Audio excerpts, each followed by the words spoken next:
Hey everybody, I'm Kevin Fitzpatrick. I'm the author of World War I New York, A Guide to the City's Enduring Ties to the Great War. And I wanted to create this short video because it's Black History Month, because I have several locations in the book tied into the Harlem Hellfighters, the famous 369th Regiment from World War I. So this book is all places in New York City related to the war. The first half of the book is places where the war took place that had a military purpose, training purpose, recruiting, and the second half is a guide to monuments and memorials. We have more World War I memorials in New York City than to any other conflict.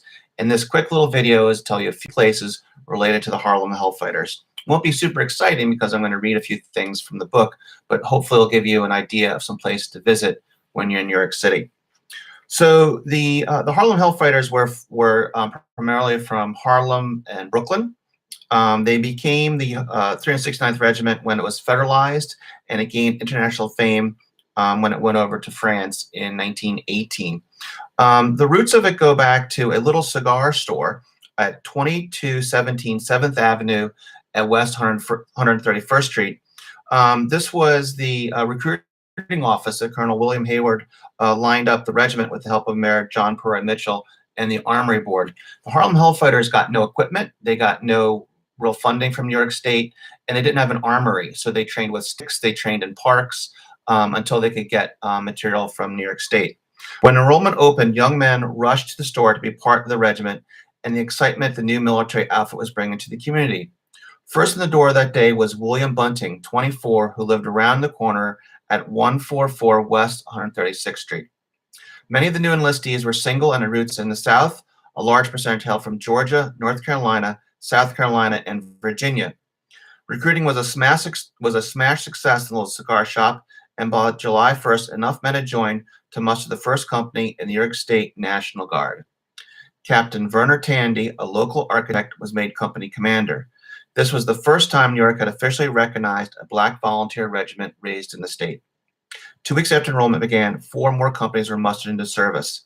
Cigar building isn't around anymore. It was demolished in 2013. Now, these are a few other locations related to the Harlem Hellfighters in New York. Lafayette Hall was next door to where the little cigar store was. Lafayette Hall was a big theater, an event space, and that's where the group met. And that was at 7th Avenue, 132nd Street. They used the 3rd floor and basement because the state denied the regiment funding to erect their own armory. The lack of a drill hall and permanent military home hurt recruiting efforts and damaged the pride of the Black Regiment. Lafayette Hall was adjacent to the landmark Lafayette Theater, which is the first playhouse to have integrated audience in the city when it opened in 1912. It also has since been demolished. Olympic Field, which was a baseball field, was also right in the middle of Harlem. It was on where the Lincoln Giants played on 136th and 5th Avenue. Sorry, getting a little bit ahead of myself here.